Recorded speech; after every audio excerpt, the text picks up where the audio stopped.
नमस्कार। इस दिल से के एपिसोड में हम चर्चा करेंगे कि ये जो जंग हुई हिंदुस्तान और पाकिस्तान के बीच, इसका लक्ष्य क्या था, इसका नतीजा क्या है। कोई भी जंग कहीं भी हो तो उसका एक लक्ष्य होता है। आज के दिन दो जगह पे जंग चल रही है। एक तो ईरान और इजराइल के बीच, उसका क्या लक्ष्य है। इजराइल चाहता है कि ईरान है वो एक परमाणु शक्ति नहीं बने, और उनके पास अगर न्यूक्लियर वेपन्स हो जाएं तो निश्चित रूप से इजराइल समझता है कि हमारे खिलाफ इस्तेमाल होंगे और हमारी एग्जिस्टेंस को खतरा है, और इसलिए वो चाहते हैं कि ईरान को ये शक्ति ना मिले। ईरान कहता है कि हम कोई इसका ऐसा इस्तेमाल करेंगे ही नहीं, हम तो चाहते हैं कि हम अपनी जनता के लिए इसका इस्तेमाल करें। बिजली अगर हम भी यही कर रहे हैं, ऊर्जा के लिए इस्तेमाल होता है, बाकी चीज़ों के लिए इस्तेमाल होता है, और IAEA के साथ बातचीत भी चल रही थी। तो उसका लक्ष्य है, इजराइल का लक्ष्य है कि हम ईरान की जो परमाणु बनाने की शक्ति है उसको ख़त्म कर दें, इसलिए वो अटैक कर रहे हैं। और जो दूसरी जगह जो चल रही है यूक्रेन और रशिया के बीच, रशिया का भी एक लक्ष्य है। रशिया नहीं चाहता कि जो यूक्रेन है वो नेटो अलायंस में शामिल हो जाए, और रशिया साथ साथ ये भी चाहता है कि डॉनबास रीजन में जहाँ मेजॉरिटी जो लोग हैं वो रशियन बोलते हैं, वो उन्हीं के पक्ष में हो जाए। और ये जो जंग है जो 2014 से चल रही है, तो हर जंग के लक्ष्य होते हैं। और निश्चित रूप से ये जो टेररिज्म का जब हमने जवाब दिया 22 अप्रैल के बाद, निश्चित रूप से हमारा भी कोई लक्ष्य होगा। तो वो लक्ष्य क्या था, हमें हासिल हुआ या नहीं हासिल हुआ, इसके बारे में आज हम चर्चा करेंगे। हमारे साथ दो ऐसे शख्स हैं जो सिक्योरिटी इश्यूज़ के बड़े जानकार हैं। पहले तो हमारे अजय साहनी साहब, thank you very much for being here.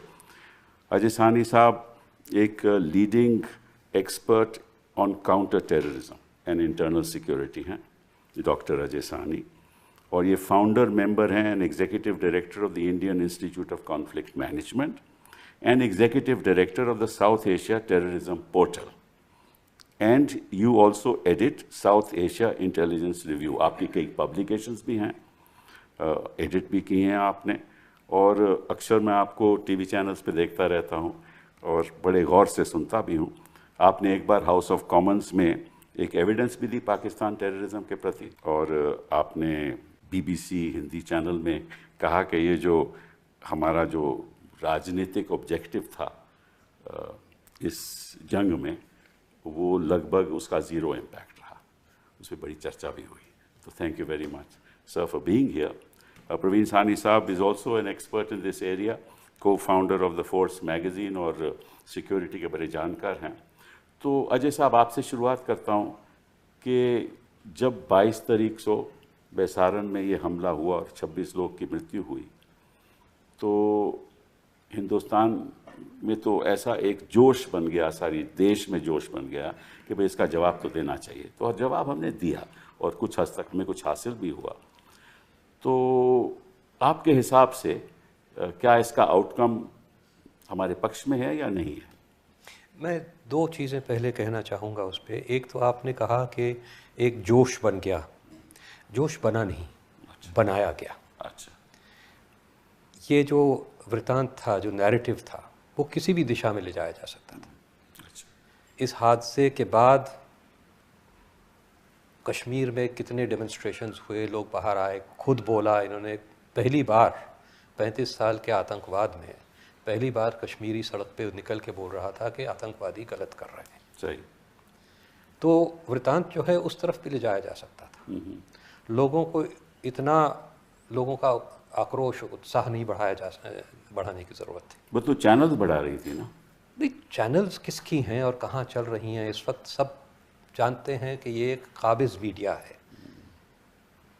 ये कोई अपने आप कुछ नहीं करता। ये मैं एक उदाहरण देना चाहूँगा आपको। वैसे भी हर मीडिया काबिज़ होता है, लीडरशिप जो होती है वही वृतांत बनाती है, तय करती है। अटल बिहारी वाजपेयी गए थे एक ज़माने में कश्मीर और उन्होंने कहा था कि ये आर पार की लड़ाई है। सही बात। आपको याद होगा। हाँ बिल्कुल बिल्कुल।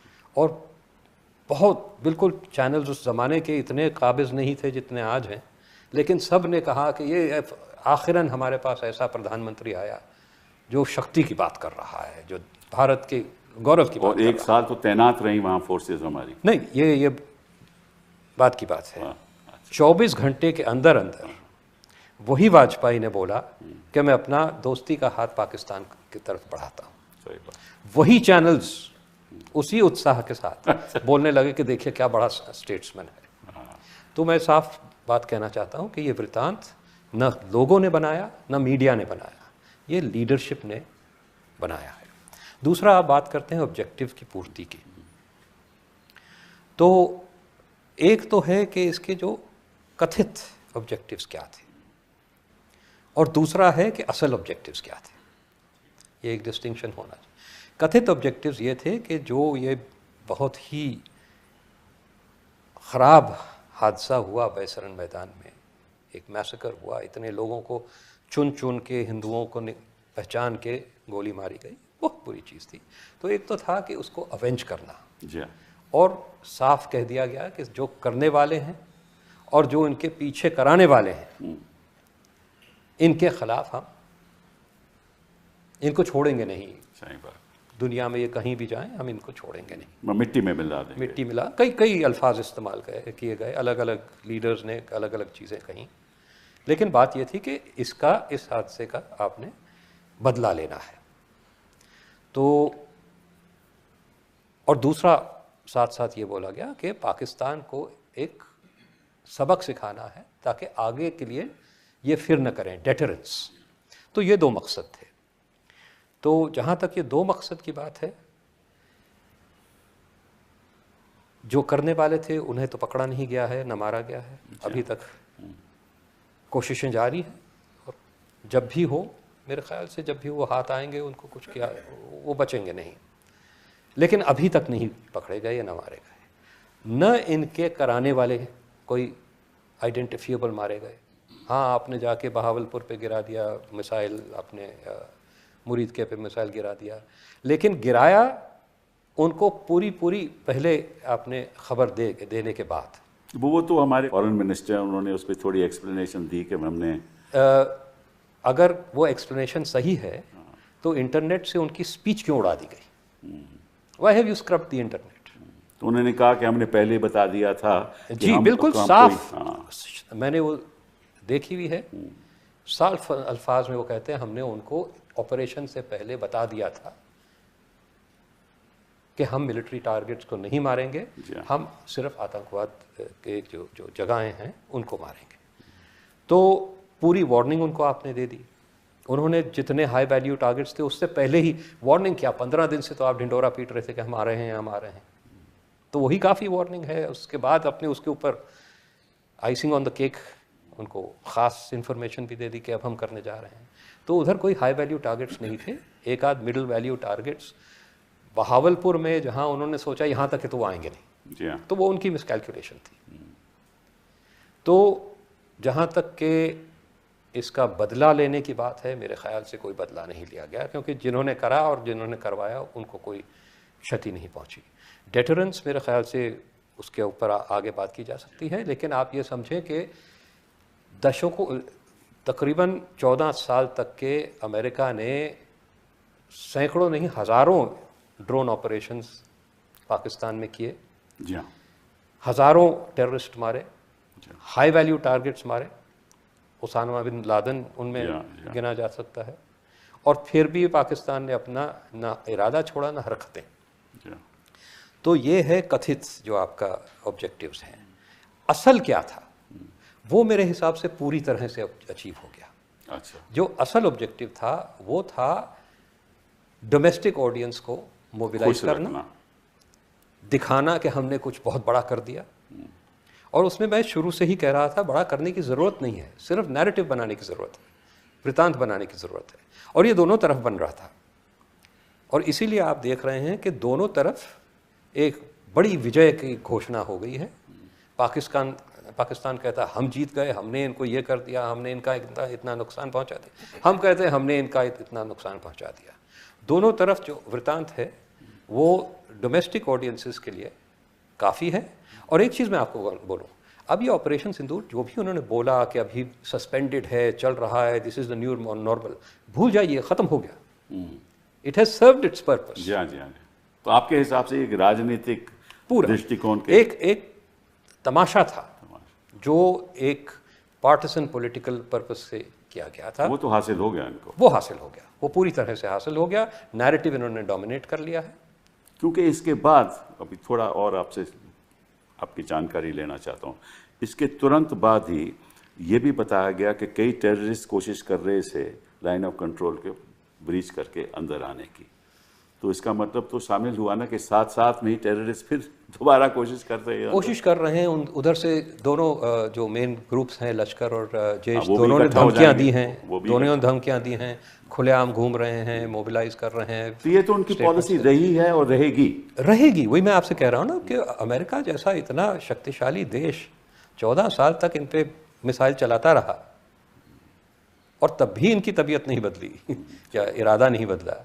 तो एक 5 साल 6 साल में आप एक हादसा कर देते हैं। 16 में एक किया, 19 में एक किया, अब आपने 25 में एक और कर दिया। ठीक है, एक एस्केलेशन हो रहा है, नतीजा नहीं निकला, उनका कोई नतीजा नहीं है, उसका अलग विश्लेषण हो सकता है। लेकिन बल्कि 16 के बाद तो आतंकवाद बढ़ा। जी हाँ, जी हाँ, बिल्कुल बढ़ा। और 19 के बाद अगर आतंकवाद घटा तो उसके कई वजूहात और थे। आपने पूरा स्टेट लॉकडाउन कर दिया, आपने स्टेट को यूनियन टेरिटरी बना दी, पूरा आपने तो वो एक और वो भी राजनीतिक दृष्टिकोण से, वो भी राजनीतिक दृष्टिकोण है। उस पर मैं तफसील में बात करना चाहूँगा। लेकिन बताइए कि ये एक बात आपसे पूछना चाहता हूँ प्रवीण जी, कि इन्होंने कहा कि अगर कोई और टेररिस्ट अटैक होगा तो it will be considered as an act of war, मतलब कि हम समझेंगे कि ये जंग चालू है और इसका हम जवाब देंगे। जवाब क्या देंगे और क्या ऐसा संभव है? देखिए, टेररिस्ट अटैक होंगे, पाकिस्तान डिटर नहीं हुआ है और जहाँ तक पाकिस्तान का ताल्लुक है उसकी प्रोफाइल दुनिया में बहुत बढ़ गई है इस 4 दिन के ऑपरेशन के बाद। और उसका कारण ये है कि दुनिया ने ये देखा है कि मिलिट्री कैपेबिलिटीज़ में पाकिस्तान जो है वो हिंदुस्तान का कॉम्पिटिटर है। क्योंकि इस वाली जो हमारा उन्होंने देखा 4 दिन के अंदर, अब जैसे 6 और 7 की रात को जो सबसे इम्पोर्टेंट बात थी इस पूरे 4 दिन के ऑपरेशन की, वो था एयर अटैक्स। जी हाँ, 6-7 की रात को। तो उन्होंने अगले दिन ही एक बहुत बड़ी ब्रीफिंग दी थी पाकिस्तान साइड ने। उनके पाकिस्तान एयरफोर्स के एयर मार्शल औरंगजेब अहमद ने इंटरनेशनल प्रेस को एक ब्रीफिंग दी, एग्जैक्ट बताया कि कैसे हमारे पास इलेक्ट्रोमैग्नेटिक आइडेंटिफिकेशंस थी, कहाँ कहाँ हवाई जहाज थे, पूरी डिटेल्स दी उसकी, हमने क्या किया ये भी बताया बहुत इलाबरेट तरीके से कि हमारी जो एयर वॉरफेयर की जो सोच है, जो स्ट्रैटेजी बोलते हैं, कॉन्सेप्ट बोलते हैं, वो कैसे बदल गया है। हमारी तरफ से चुप्पी थी, आज भी हमारी तरफ से कोई उसको बोलने को तैयार नहीं है। अगर आप इस बात को हटा दें, देखिए अभी एक बात तय है, लड़ाई जो होगी हिंदुस्तान पाकिस्तान की और जब जो हमने यूक्रेन में देखी और गाज़ा में देखी, 3 चीज़ें खास होंगी। एक होगी एयर पार, एक होगी मिसाइल्स। मिसाइल के साथ आपको डिफेंसिव सिस्टम्स भी चाहिए, जिसको हम बोलते हैं एयर मिसाइल डिफेंस सिस्टम्स, वो चाहिए काउंटर करने के लिए। और तीसरा ड्रोन्स होंगे। हिंदुस्तान पाकिस्तान के बीच में सबसे इंपॉर्टेंट चीज़ थी एयर वॉरफेयर, और उसमें आप नहीं बता पाए दुनिया को कि क्या हुआ, अभी तक नहीं पता। ऐसी बात तो नहीं, हमने तस्वीरें भी दिखाई हैं कि इनकी डिफेंस एस्टेब्लिशमेंट में हमने हमला किया, इनको ध्वस्त किया है। नहीं, मैं बात कर रहा हूँ 6-7 की रात को, मैं बात कर रहा हूँ सिर्फ एयरक्राफ्ट की। अच्छा, एयरक्राफ्ट मैं जैसे आपसे कह रहा हूँ जो 5 एयरक्राफ्ट की बात हो रही है, 5 या 6 जो भी हैं, तो they will lead the air war. जी हाँ, जो हिंदुस्तान पाकिस्तान की अगली लड़ाई होगी वो वहां पर चलेगी, वहां पे तय होगी मेरे हिसाब से। तो आप उसको नहीं बता पाए। दुनिया ने ये देखा है कि अगर आप वो नहीं समझा पाते हैं दैट मीन्स पाकिस्तान जो है वो आपका कॉम्पिटिटर है। अनिल चौहान जी तो, I am sorry to interrupt, Anil Chauhan साहब ने तो कहा है कि हमारे कुछ राफेल हैं उन पे। नहीं, उसने कहा है कि नंबर की जरूरत। पहले एयर मार्शल भारती जो थे, हाँ, उन्होंने भी जिक्र किया कि मैं इसका डिटेल नहीं दे सकते, लेकिन कॉम्बैट सिनारियो है, उसमें नुकसान होता है। द पॉइंट इज आपको बताना है क्या नुकसान हुआ है जी, आपने क्या किया है। तो पार्लियामेंट सेशन में बताएंगे ना, ऐसे तो अब वो पता नहीं जब बताएंगे। ये बातें तभी होती है तो दुनिया देख रही होती है। अब हम अपना कुछ भी सोचते रहें, दुनिया देख रही है क्या हुआ है। दुनिया ने अपने नतीजे निकाल लिए हैं कि क्या हुआ है। और अच्छा देखिए, मैं आपको एक मज़ेदार बात बताऊं, ये एक बहुत इंपॉर्टेंट बात है। वो ये है कि 4 ऐसे मुल्क हैं या 4 ऐसी जगह हैं जिनके पास पूरी दुनिया का सैटेलाइट है, what is called the constellation, round the clock they can see क्या हो रहा है दुनिया में। वो कौन सी 4 हैं? जीपीएस है अमेरिका का, जी हाँ, गलीलियो है यूरोप का, जी हाँ, ग्लोनॉस है रशिया का, और बेदू है चाइना का। अच्छा। और बेदू इन सब में से अच्छा है टेक्निकली, बिकॉज वो बहुत लेटेस्ट है, उसमें 45 सैटेलाइट्स है, किसी और में नहीं है। अच्छा। तो एग्जैक्ट क्या हुआ रियल टाइम में दुनिया को मालूम है, कुछ नहीं छुपा। अगर छुपा है तो हिंदुस्तान के लोगों को नहीं मालूम।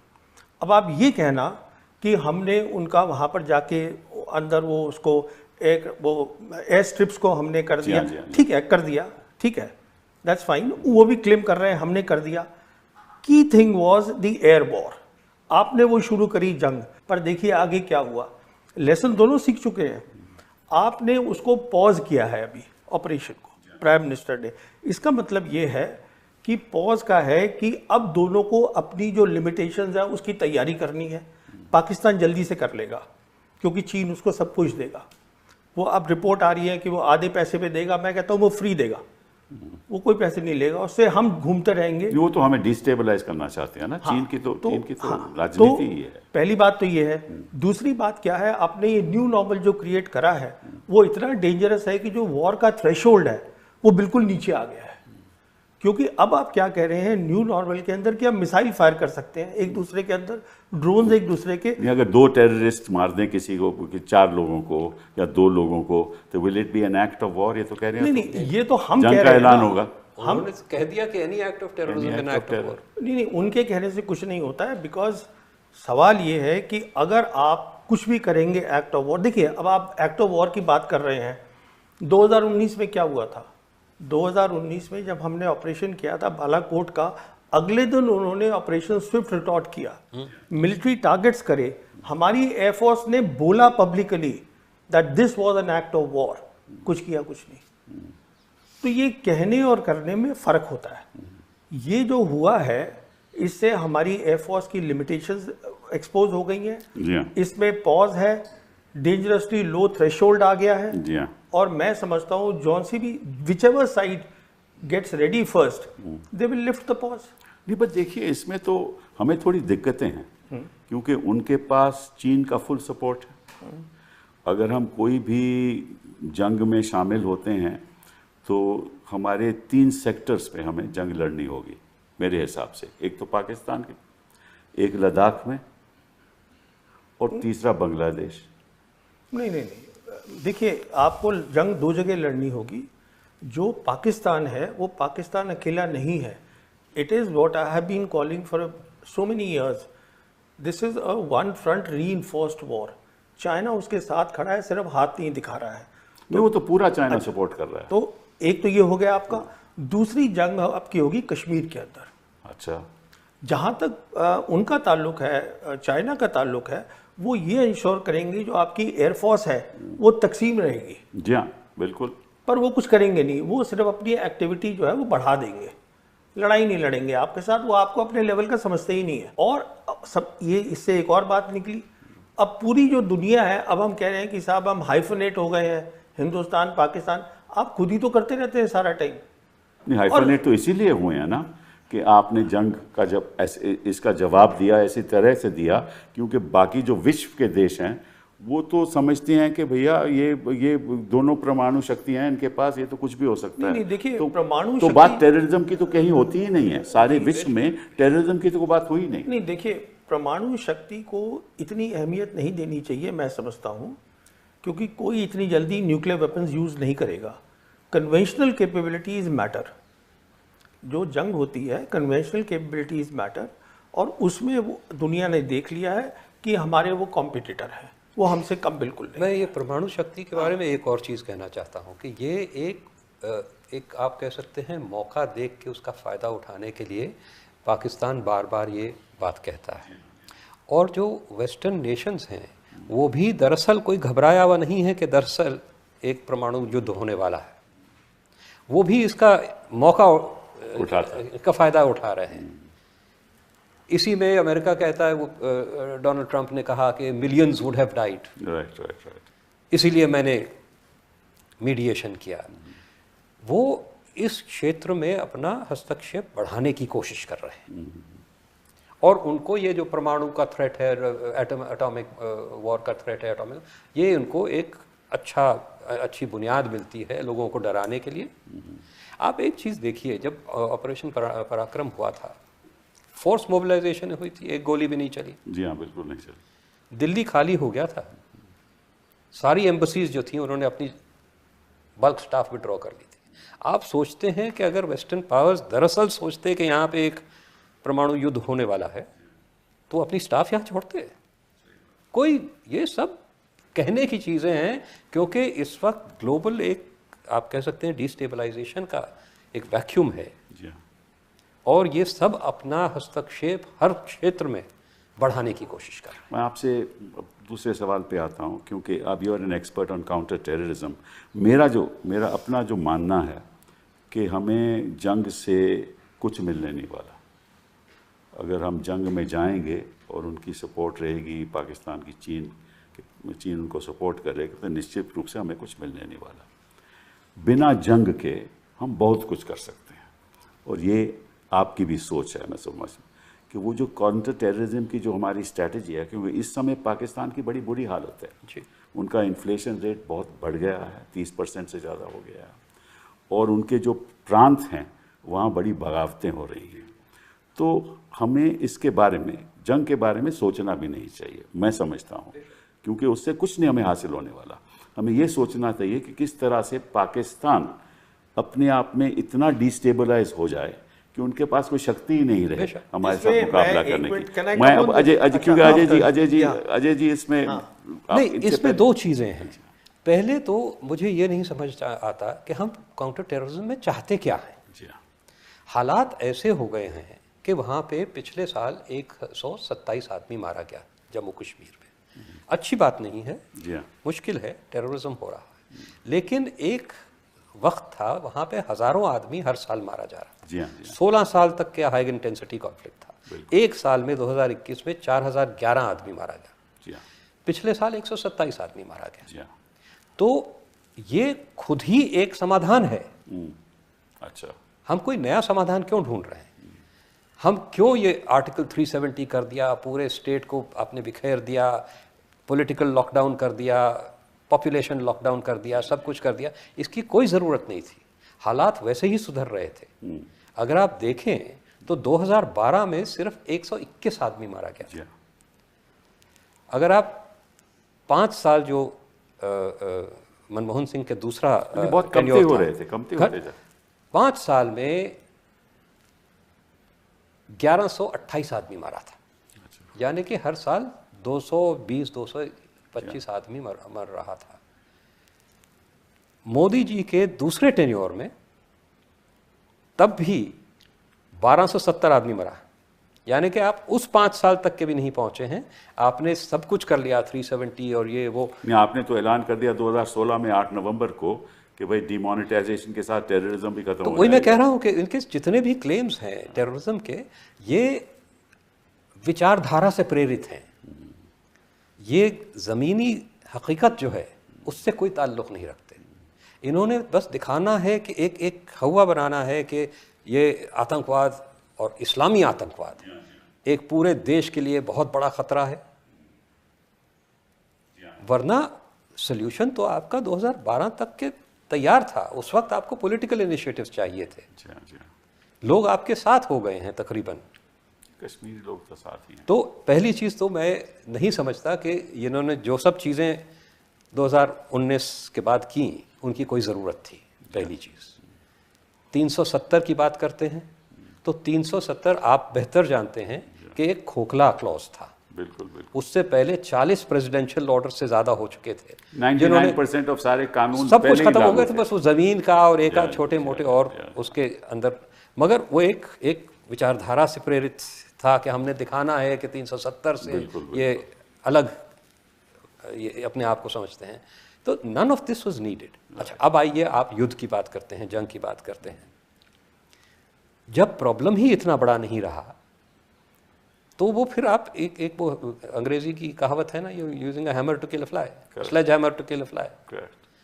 आपको उसकी ज़रूरत ही नहीं है। बाकी एक ज़रूरत ज़रूर है कि जो ये पाकिस्तान हर वक्त हमारे यहाँ एक डिस्टेबलाइजेशन की कोशिश करता है, कश्मीर में करता है, बाहर भी करता रहा है, जहाँ उसको मौका मिलता है कि कोई खराफात करे, कोई प्रॉब्लम्स क्रिएट करे या प्रॉब्लम्स को बढ़ाए, वो ज़रूर हस्तक्षेप करता है। तो पाकिस्तान को एक मैसेज देने की आवश्यकता है।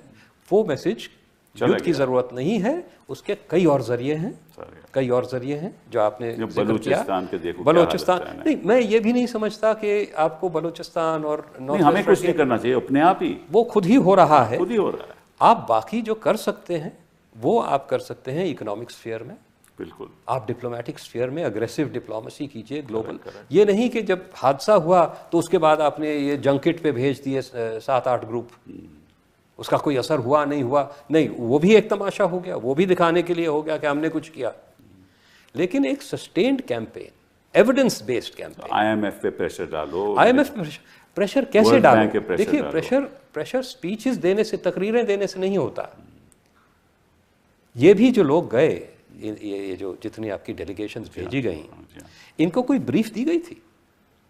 इनको कोई इंटेलिजेंस एजेंसीज और सिक्योरिटी एजेंसीज ने कुछ बताया था कि देखिए ये सारे प्रमाण हैं हमारे पास, सबूत हैं कि ये पाकिस्तान कर रहा है? कुछ ना कुछ तो दिया होगा जरूर। उनकी स्पीचेस से तो नहीं मालूम देता, जो भी हमने स्पीचेस। मैंने तो इतना ही जाना कि भाई जहाँ जहाँ भी गए बाकी देशों ने कोई टेररिज्म की बात तो की नहीं। आप नहीं कर पाते तो दूसरा क्या करेगा?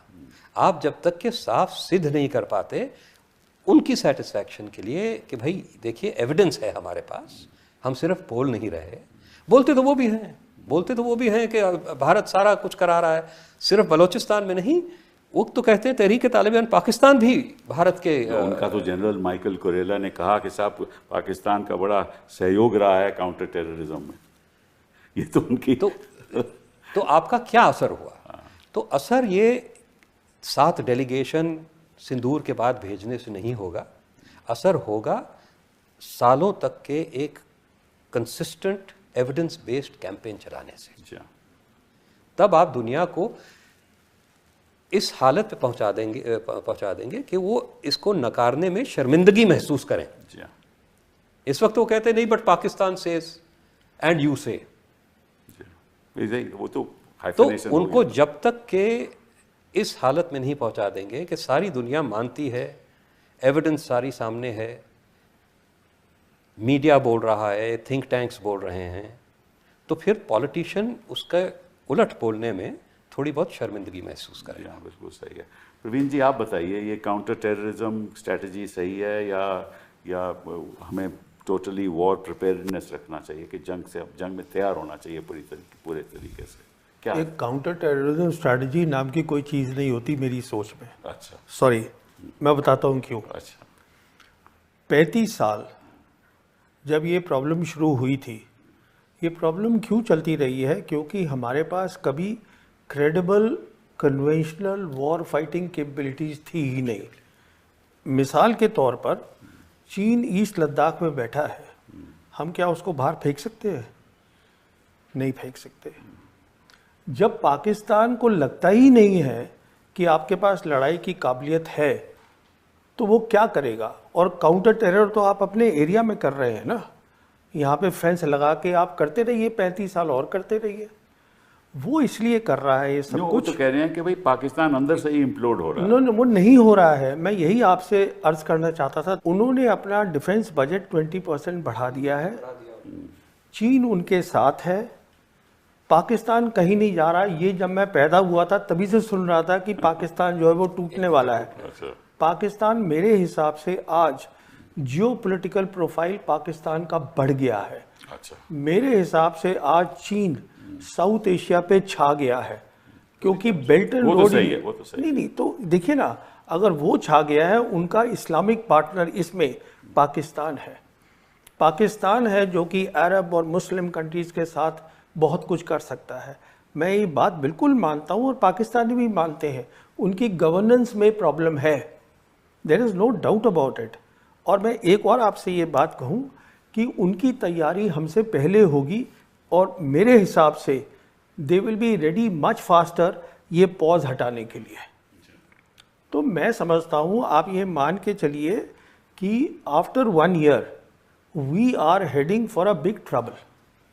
ये इतना आसान काम नहीं है जो हमने किया है, ये ऑपरेशन सिंदूर, कि हम घुस के मारेंगे, घर में घुस के मारेंगे। You expose completely the limitations of the air force, जो आपकी मेन फोर्स है। आपने 2019 में की, आपने अब करी, तो अब आपके पास कहाँ जाएंगे आप सामान लेने के लिए? वो जल्दी से तैयारी करेगा। वो पाकिस्तान कहीं नहीं जा रहा है। This theory I have never आप बिलीव। मुझे बताइए हम तैयारी कैसे करेंगे? देखिए हमारी देश के सामने जो समस्याएं हैं वो इतनी गंभीर हैं।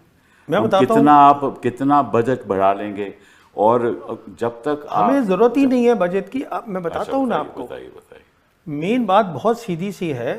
We need peace, peace for development, peace for deterrence building, peace for war fighting capability.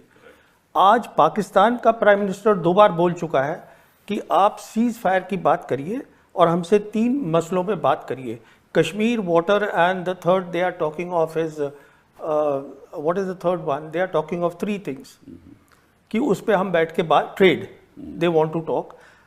China का अभी vice foreign minister Sun Weidong was here in Delhi, he met up with the foreign secretary Misri. They से कि आप direct flight शुरू करिएगा।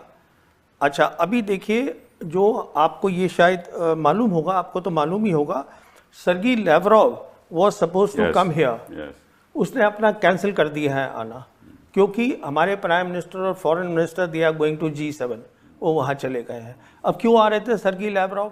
We need Sergey Lavrov, of course we do. We need Sergey Lavrov because not only हमें S-400 चाहिए, हमें S-500 चाहिए। पूछिए क्यों? वो इसलिए चाहिए क्योंकि चाइना हाइपरसोनिक मिसाइल्स देगा पाकिस्तान को, जिसको हम बोलते हैं DF-17 with the hypersonic glide vehicles, they will give it to them. उसका हमारे पास कोई हल नहीं है। वो आप देख लीजिए क्या हो रहा है ईरान और इजराइल के बीच में। What I am saying is कि ये ना एक टेंडेंसी है टू से कि हमारा जो एडवर्सरी है वो हमसे कमज़ोर है, उसको अंडर एस्टिमेट करना। वो कमज़ोर नहीं है बिल्कुल, और ना वो इम्प्लोड हो रहा है, कुछ नहीं हो रहा है। अगर खतरा है तो आपको खतरा है, ये मैं बात कर रहा हूँ। और अभी तो आपने कहा कि हमारे पीस इनिशिएटिव होना चाहिए। हम ग्लोबल साउथ कंट्री है, we are a global south country, हमें पीस चाहिए। हमारे 80 करोड़ लोग जो हैं वो गरीब हैं, उनके पास खाना। यही तो मैं कह रहा हूँ, तो यही मैं भी कह रहा हूँ, हमारे इस समय वो शक्ति ही नहीं है। आप चाइना से बात करिए, पाकिस्तान से, चाइना से क्यों नहीं बात करते हैं? क्या प्रॉब्लम है हमारी चाइना से? हमारी मेन प्रॉब्लम चाइना ये है जो अमेरिका की है कि we cannot digest, we cannot accept a successful China. हमारी मेन प्रॉब्लम चाइना से ये है, एक कामयाब मुल्क है जिसको हम एक्सेप्ट नहीं कर रहे हैं। देखिए 1 मिनट में, let me just finish this point. If you see the 36 dynasties of China, एक को छोड़ के all the dynasties they built and rebuilt the great wall of China. देखिए कश्मीर की आप जो भी कह लीजिए कि यह हमारा हो गया, कश्मीर जो ओरिजिनल कश्मीर है उस पर आज चाइना भी बैठा हुआ है, पाकिस्तान भी बैठा हुआ है। ये भी हकीकत है कि यूएन में 1948 रेजोल्यूशन था, वो भी एक हकीकत है। नहीं, बट उसका तो कोई अब मायना नहीं रहा। नहीं, देखिए मायना है, उसका मायना ये है कि जो उनका डिफेंस मिनिस्टर है पाकिस्तान का, ख्वाजा आसिफ, उसने 4 दिन पहले बयान दिया है, ये सुनिएगा इस बात को। 4 दिन पहले उसने ये कहा है कि हम लाइन ऑफ कंट्रोल को अब सीज फायर लाइन बोलना चाहते हैं। इसका मैं इम्प्लीकेशन 1 मिनट आपको बताता हूँ। लाइन ऑफ कंट्रोल जब बनी थी शिमला एग्रीमेंट में, इसमें 2 चीज़ें थी। पहली थी दिस वाज बायलैटरल, करेक्ट। दूसरी चीज़ इसमें क्या थी वो क्लियरली लिखी हुई है कि neither side will use force to change the line. That's correct. इसका मतलब ये हुआ कि आप टैक्टिकली उसको हिला सकते थे, जो हम हिलाते रहे हैं। कभी हम उनकी एक पोस्ट ले लेते हैं, हमारी ले लेते हैं। If now they are saying we want to go back to the UN resolution and the cease fire line, उसका इम्प्लीकेशन सीधा है they are preparing for attack on Kashmir. अरे नहीं, I don't think so that they can dare to do that. देखिए, मैं तो ये भी मानने को तैयार नहीं था, और मैंने शायद आपसे सहमत नहीं हूँ आपसे, मैं नहीं समझता कि ऐसा। नहीं, दैट्स ओके। मैं, आपने मुझे बुलाया, मैं अपनी आपको ओपिनियन दे रहा हूँ। मैं आपसे पहले भी बात कर चुका हूँ। मैं तो ये भी मानने को तैयार नहीं था कि हम ऐसी कुछ हरकत करेंगे ऑपरेशन सिंदूर में कि we will actually cross their air space. मेरे को तो लग रहा था कि हमारी जो सिक्योरिटी टीम है, टॉप सिक्योरिटी टीम सरकार की, वो सोचे कि इसका इम्प्लीकेशन क्या है। और मैंने आपसे बात भी की थी इसके बारे में कि ये नहीं होगा। तो मुझे खुद बहुत अजीब सा लगा कि आप ऐसे कैसे काम कर रहे हैं, रियलाइजिंग फुली वेल कि आप जो है you are playing their game. नहीं, आप तो बातचीत कर रहे हैं कि भाई इनको बातचीत करनी चाहिए, सही बात है। लेकिन हमारे जो रक्षा मंत्री हैं उन्होंने तो कहा है कि हम 2 चीज़ों पे बात करेंगे, एक टेररिज्म पे, एक पाकिस्तान ऑक्यूपाइड कश्मीर पे। इन्हीं 2 चीज़ों पे बात करेंगे, उससे अलावा हम बात नहीं करेंगे। आप मुझे ये बताइए, चीन के साथ अगर, एंड चाइना ने रेगुलरली कहा है after 5 August 2019 that we support Pakistan security and, उसका मतलब है सिक्योरिटी एंड सॉवरेनिटी। उसका मतलब बहुत सिंपल है। नहीं, मैं आपका जवाब ले सकते हैं क्या? मैं आपसे इसीलिए जवाब दे रहा था कि जहां तक हमारा सवाल है, हम तो बातचीत करने के लिए तैयार ही नहीं है। हाँ, ठीक है ना। और मेरे हिसाब से, और मैं आपकी राय चाहता हूँ, बिना बातचीत से आगे बात बढ़ेगी नहीं। देखिए, मैं इससे इतना सहमत नहीं हूँ। पहली चीज़ तो बातचीत न करना भी एक बात होती है। पर तो कर चुके हैं हम 2014 से कर चुके हैं, लेकिन बंद कर दी ना। क्यों बंद की? क्योंकि उसका कोई पाकिस्तान के साथ कोई आगे कदम नहीं बढ़ रहा था। सिर्फ बातचीत से कुछ निकलेगा, इस बुनियाद पे बातचीत होनी चाहिए, इससे मैं सहमत नहीं हूँ। क्योंकि बातचीत का असर होता है।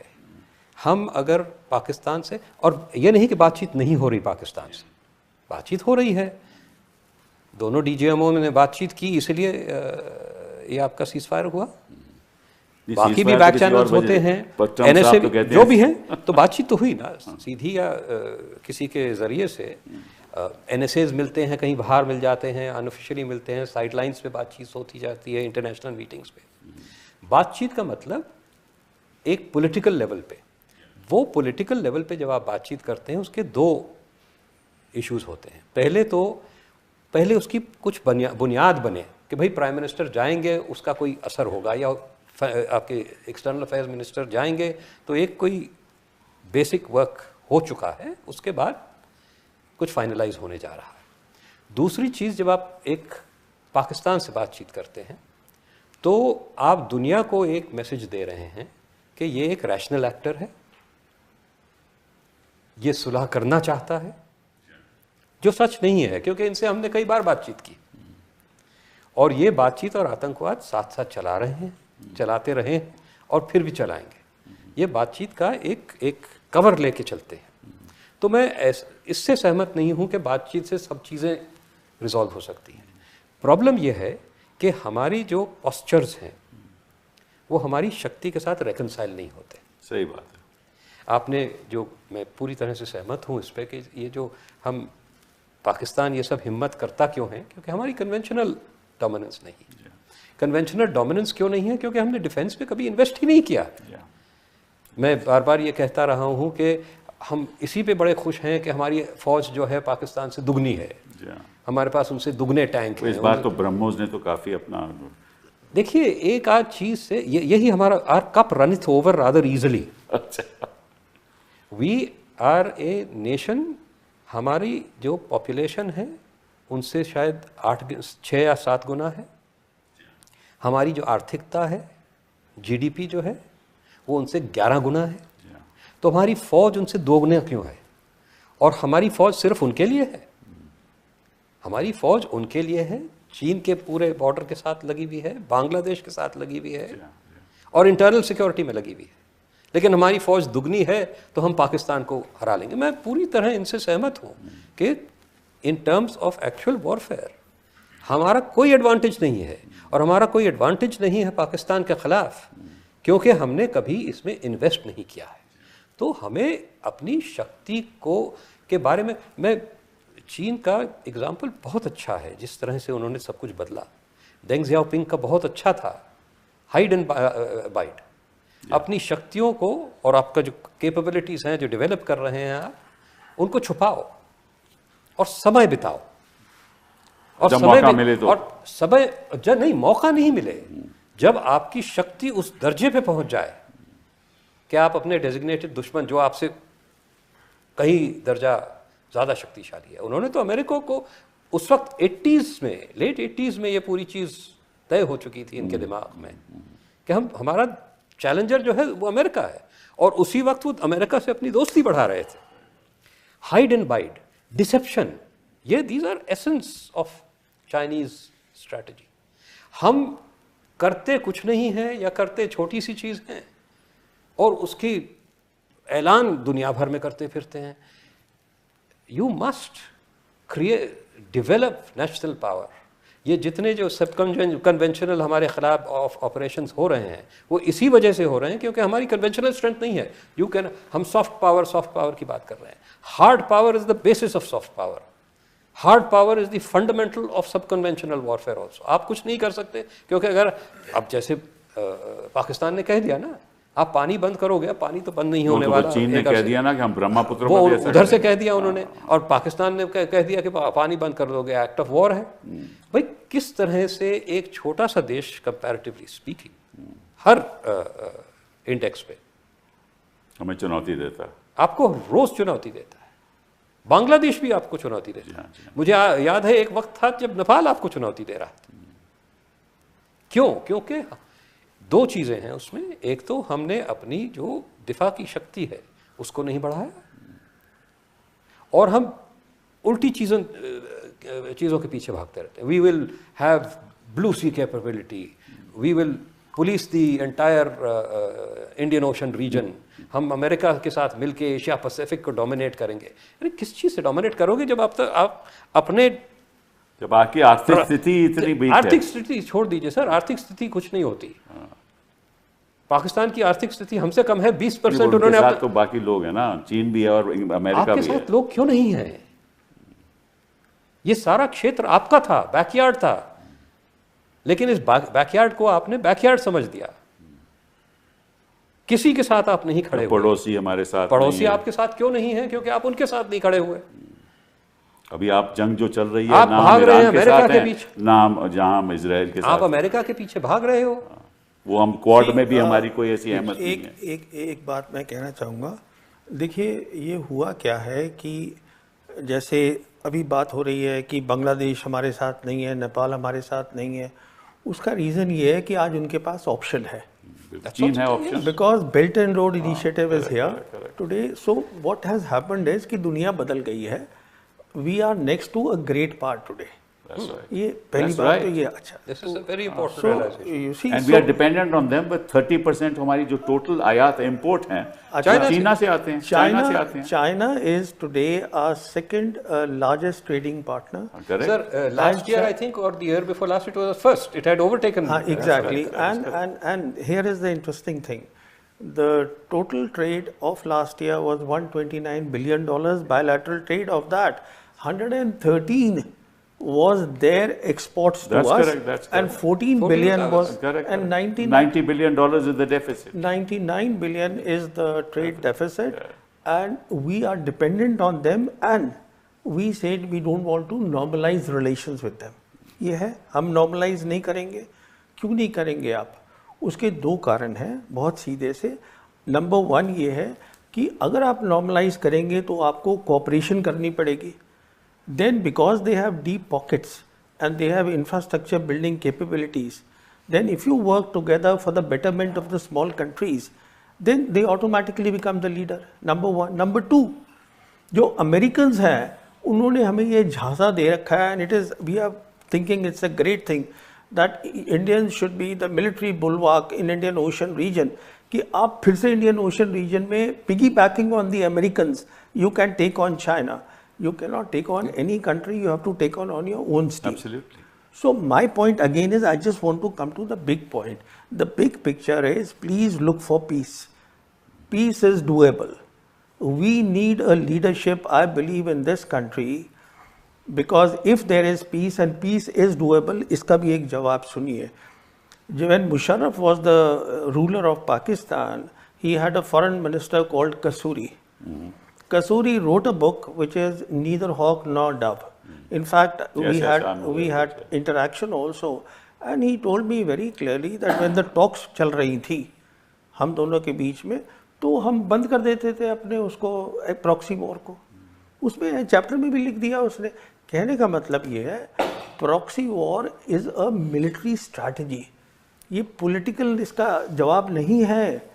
It is a military strategy on their part to make sure that you talk on Kashmir. The problem is, मैं आपसे सहमत हूँ. Problem is that when you go to any negotiation, मैं तो अपने law की बात कर रहा हूँ, you always go either in a position of strength or minimum equality. Yeah. So otherwise you can't negotiate. This is the best part. देखिए, you have strength today. Sir, I'll tell you what is counter-terrorism is concerned, I will fully agree. We have full strength. We have dominated them. No. I'm not talking military strength here. I am talking what is your strength. Your strength today is you are sitting at the center of the area where global geopolitics is being played out. What that means is, in very simple terms, that all the three great powers are focused in this area, Asia Pacific. Your second strength is you have a huge market. Everybody wants to come here. So it is not that we don't have strength. We basically have a zero-sum mentality, a colonial mentality. कि मुझे अगर जीतना है तो दूसरे को हारना है. इस पे चर्चा हो सकती है, क्योंकि आप कहते हो कि we have a huge market, we have a huge market where everybody wants to take advantage of us. No. और ये हो रहा है ना. आज के दिन जो negotiation हो रही है, वो कहते हैं आप अपना agricultural sector खोलिए. That is with America. It's not so easy. It's not so easy to negotiate. I would say it is even more difficult to negotiate, because if you see global trends, तो ये पूरी जो विश्व है वो दो भागों में बट रहा है. एक हैं द नेशंस ऑफ टेक्नोलॉजी, और बाकी हैं जो कॉलोनाइज हो रहे हैं. बिल्कुल. और भारत एक कॉलोनाइजेशन के प्रोसेस में है. आप चाइनीज इंपोर्ट्स की बात कर रहे हैं, वो हमसे लेके क्या जाते हैं? और प्राइमरी गुड्स. और हमें बेचते क्या हैं? Finish goods. बिल्कुल. We are not manufacturing anything. We are producing nothing but primary goods. जब 13% हमारा तो यही तो colonialism होगा, तो और क्या होगा? यही तो colonialism का फर्क ये है कि इस वक्त colonize करने के लिए आपको military occupation की जरूरत नहीं है. आप economically colonize कर रहे हैं. अब अफ्रीका पूरा economically colonize था, अब वो उठ रहे हैं, कोई फर्क पड़ रहा है उसमें. पाकिस्तान चीन के साथ जुड़ के एक तरफ से आप कह सकते हैं कि ये और शक्तिशाली है, but it is in a position of vassalage. Colonisation के भी आगे. बिल्कुल. It is a vassal state. बिल्कुल. अच्छा, अब देखिए हिंदुस्तान में क्या हो रहा है.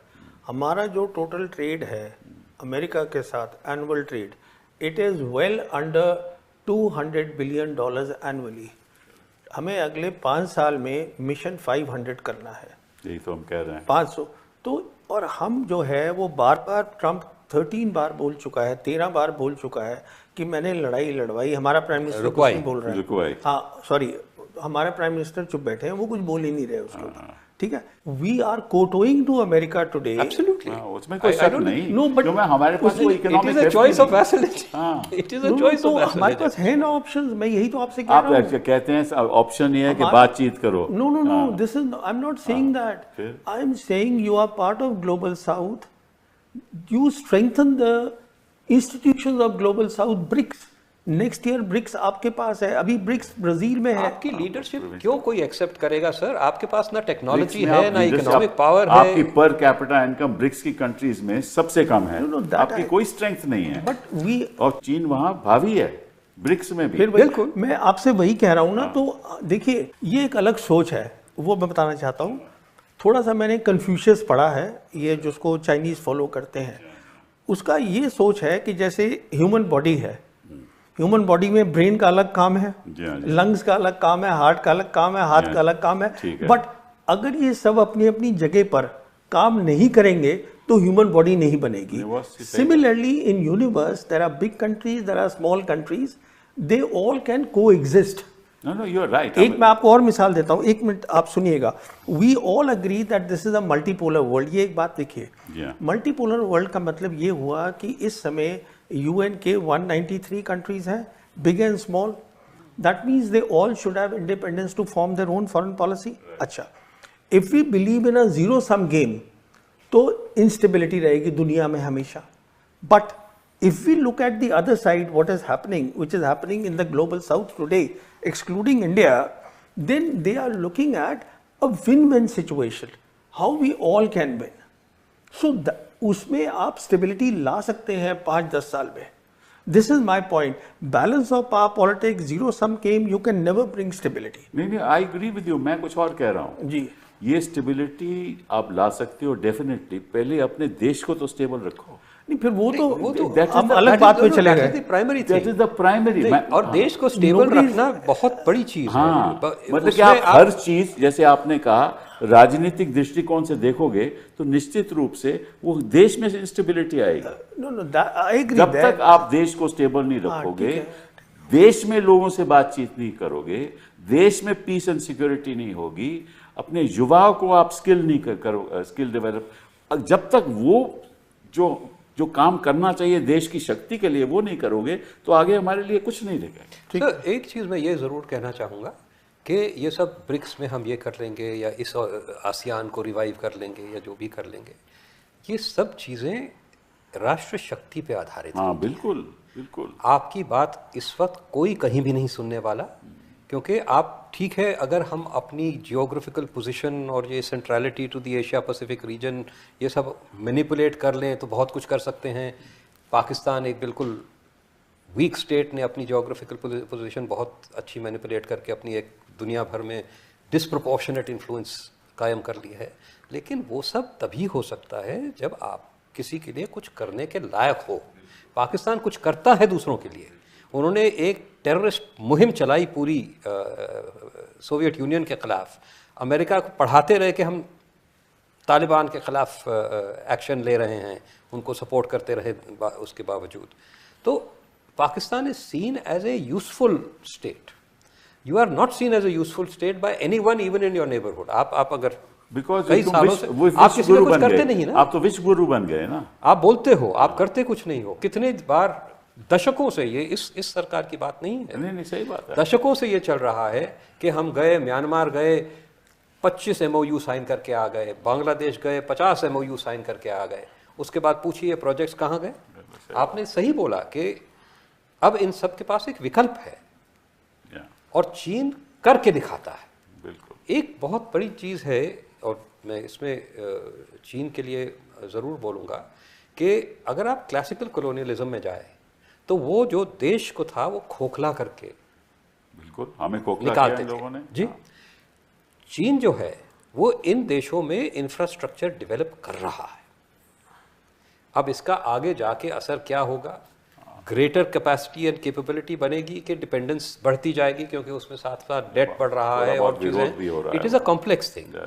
But China is providing a model that gives some benefits to these nation states. That is why they don't have to militarily occupy these states to colonize them. तो ये हमें देखना है और हमारी क्या कैपेसिटी किसी के लिए कुछ करने के लिए। हम तो अपने लिए नहीं पूरा कर पा रहे। यही तो है ना। तो ये सोचना कि हम इस फोरम में चले जाएंगे, G7 में चले जाएंगे तो सब लोग हमारे साथ हो जाएंगे, हम ब्रिक्स में हैं तो हम कुछ कर लेंगे। ब्रिक्स में आपकी क्षमता क्या है? और फिर ब्रिक्स में वहीं पे चीन खड़ा है, तो आपका चॉइस यही है कि चीन के सामने आप सब कुछ हथियार डाल के कबूल कर लो कि हाँ जी we are the inferior power, अब हमारे लिए भी कुछ कर दो जिस तरह आप पाकिस्तान के लिए कर रहे हैं। मेरे मुताबिक वो रास्ता हमारे लिए वो रास्ता खुला नहीं, मुनासिब नहीं, मेरे रास्ता हमारे साथ मुनासिब। तो मतलब कि इसका निष्कर्ष ये निकलता है कि इस समय हिंदुस्तान एक स्थिति में है कि हमारे पास कोई विकल्प नहीं है कि हम करें क्या। नहीं विकल्प है, लेकिन वो मुश्किल विकल्प है। वो विकल्प ऐसे हैं जिनके लिए आपको कई दशकों के लिए, सालों के लिए कम से कम, और दशकों। देखिए एक चीज आप देखें, जी जिनपिंग 2012 में पावर में आए। आप चीन की ट्रांसफॉर्मेशन देखिए ये 13 साल में। तो ये हम भी कर सकते हैं, लेकिन नेतृत्व में ट्रांसफॉर्मेशन लोकतंत्र में जिस तरह से लोकतंत्र नहीं, जिस तरह से लोकतंत्र चला रहे हैं, मैं मानता हूं आपकी बात, लोकतंत्र में हो सकता है, लेकिन उस तरह अगर वो हम चाहें उस लोकतंत्र को इस तरफ ले जाने के लिए तो सबको साथ ले जाने का, बेशक। जब तक सभी साथ नहीं होंगे तब तक इस लोकतंत्र में वो शक्ति नहीं, देश को बांट के, देश को बांट के नहीं तरक्की नहीं कर सकते। ये प्रॉब्लम है हमारे देश में। जी, बेशक। तो जब तक वो सही नहीं होगा, जब तक एज आई सेड कि जब तक हमें आर्थिक स्थिति हमारी आर्थिक ही से उसके बाद आपका डिफेंस बनेगा। और आर्थिक कैसे बनेगी? एक आंकड़ा आपको मैं देना चाहूंगा। चाइना जो है पिछले साल 2024 में उसने रिसर्च एंड डेवलपमेंट पे 495 ऑलमोस्ट, ज्यादा भाई साहब, नो 800 बिलियन डॉलर तो अमेरिका, सब लगभग 800, और 650 से ज्यादा China. The figure I have, वो पुरानी फिगर है, मैं आपको लेटेस्ट 2024 की बात कर रहा हूँ। ये इनका प्रोजेक्शन है फॉर 2025 परहैप्स, जो आप बोल रहे हो। ठीक है। 2024 का फिगर जो है वो 496 बिलियन डॉलर्स का है, जिसमें आप एक और चीज देखिए कि तकरीबन 250 billion dollar basic research. It is 26 billion, 0.7 billion of 3.8 trillion, sorry 0.7% of 3.8 trillion. आप खुद कर लीजिए 26 आता है। सी द थिंग इज कि चाइना में एक वो होता है रिसर्च का पैसा जो कि फेडरल गवर्नमेंट दे रही है, प्लस जो उनकी प्रोविंसेस होती हैं वो अलग है। तो it is not only private sector के रिसर्च आ जाता है, लेकिन हमारे भी प्रदेश, हमारे यहाँ कोई पैसा नहीं लगा रहा प्राइवेट सेक्टर में। दैट्स द प्रॉब्लम ना, न प्राइवेट सेक्टर लगा रहा है, न प्रदेश लगा रहे हैं। मैं कितने सालों से बोल रहा हूँ कि R&D में जब तक आप खर्चा नहीं करोगे, इन्वेस्ट नहीं करोगे। देखिए आप इकोनॉमिक की बात कर रहे हैं, तो ये चेन है। It is R&D gives you technology gives you economics, IP. Exactly. And then in private sector will invest. उसके बाद again it comes to a very simple thing. जब आप पैसा डालते हैं R&D में, it's a long term project. You need peace first. एक मिसाल के तौर पे नहीं है ना, ये जैसे आत्मनिर्भरता की बात हो रही है। Now coming back to operation Sindoor, जहाँ से हमने बातचीत शुरू करी थी, बात हो रही है 5th जनरेशन एयरक्राफ्ट हम बनाएंगे, अपना इंजन अमेरिका से लाएं, जापान कह रहा है हमसे इंजन ले लो, ये कर लो वो कर लो, ये सब बात चल रही है आत्मनिर्भरता की। अरे भाई, जब आपने वॉर का थ्रेशोल्ड इतना नीचे कर दिया है तो आप कहाँ से ये क्या कर रहे हैं? वो आपका एयरफोर्स चीफ रोज कह रहा है कि मुझे ना तो हेल कुछ दे पा रहा है, ना DRDO कुछ दे पा रहा है। कहने का मतलब ये है, वही मैं बात कह रहा था, पीस इज डूएबल। मैं फर्स्ट इंटरनल पीस, अब वो दूसरी बात है। मैं तो आपने सिंदूर की बात करी तो मैं उस कॉन्टेक्स्ट में बोल रहा हूँ। ठीक है, नहीं, ये जो आपने कह दिया ना कि एक्ट ऑफ वॉर है, हर act of terrorism act of war होगा, तो ये आपको जैसे आपकी FDI डिस्टेबलाइज कर देगी। कोई नहीं पैसा डालेगा अगर आप हर रोज बाहर जा रहा है FDI। नहीं, कोई आपसे अर्ज कर रहा हूं। Exactly, no he is right, ये बाहर जा रहा है FDI। तो आप FDI बाहर जा रहा है, आपके जो हाई वैल्यू इंडिविजुअल्स हैं वो भाग रहे हैं यहाँ से। तभी तो कहा ना कि जब तक देश की स्थिति में बदलाव नहीं आएगा तब तक देश आगे नहीं बढ़ पाएगा। और देश की स्थिति में तब तक बदलाव नहीं आएगा जब तक कि आपकी नीतियां स्टेबलाइज न हो। आप एक तो रूल ऑफ लॉ खत्म हो चुका है। सुप्रीम कोर्ट कहता है आप बुलडोजर नहीं लगा सकते बिना, लगाते हैं, कोई फर्क नहीं पड़ता। तो अगर सुप्रीम कोर्ट की जजमेंट्स की कोई वैल्यू, ऑर्डर्स की कोई वैल्यू नहीं रही है, तो फिर कौन आप पे एतबार करेगा? अजय जी और प्रवीण जी ऐसे ऐसे मुद्दे उठा रहे हैं जिसकी देश के भविष्य का कोई ताल्लुक ही नहीं है जी। कोई ताल्लुक आप बोलते रहते हैं, मैं तो बोलता रहता हूँ। लेकिन जब तक, मैं तो इसीलिए बोलता हूँ कि भाई पहले तो देश में शांति लाओ, सबको साथ लेकर आगे बढ़ो, तभी देश आगे बढ़ेगा ना, तभी हम किसी से बातचीत कर पाएंगे। हम तो चाहते हैं बातचीत हो, लेकिन आप कहेंगे हम तो बातचीत करेंगे ही नहीं क्योंकि हम तो विश्व गुरु बनने वाले हैं, तो फिर आगे देश कैसे बढ़ेगा? इसी बात के साथ हम अपनी चर्चा ख़त्म करते हैं। बहुत बहुत धन्यवाद आपके आने का। Thank you. Thank you.